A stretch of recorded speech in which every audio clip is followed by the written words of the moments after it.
Hi, this is Lawrence from Cresco, and today we're going to talk about how you clean your spreader.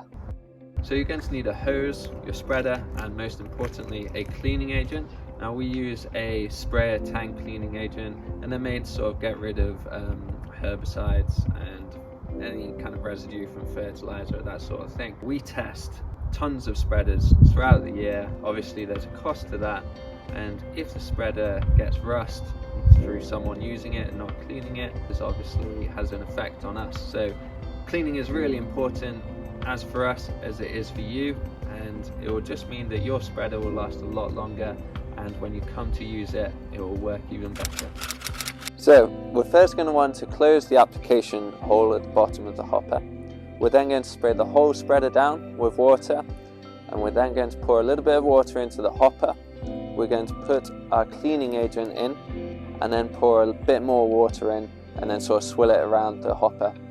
We'll then open up the application hole, and then we're going to dry the whole unit off with a cloth or a rag. So we're going to make sure that our application hole is shut, and then we're going to spray the whole unit down with a bit of water.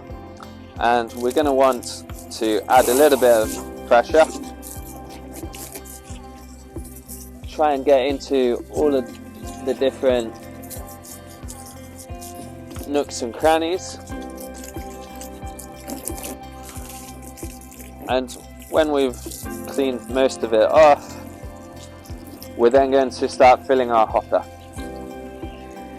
Okay, so when we've got a little bit in there, we want to make sure our cleaning agent is open and pour a little bit of that in. Try and get in around the sides. And if you want, just to try and unstick some of the fertilizer. Try and get in there. You can also use a rag for this. Okay.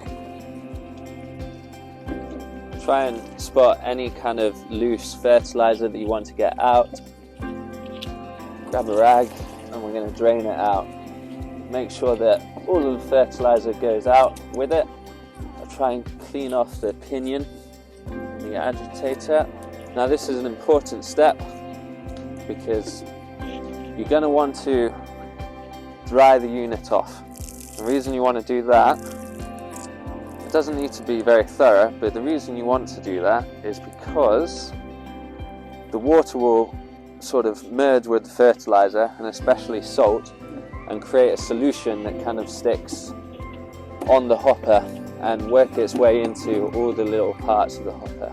So where you'll see the most amount of rusting occur is just here and in the fittings here. So you want to try and dry around those as much as possible.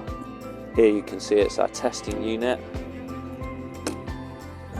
So make sure we're drying off the excess water, and ideally if you can leave it in the sun for 10 minutes, then that'll be perfect. Give it a bit of a spin.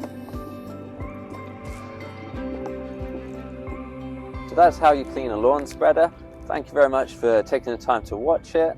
We have tons of other materials and videos on lawn care, so feel free to have a look at those. If you have any comments or questions, please leave them in the comment section below. And last but not least, please make sure that you push that subscribe button so you can see when we post our next video.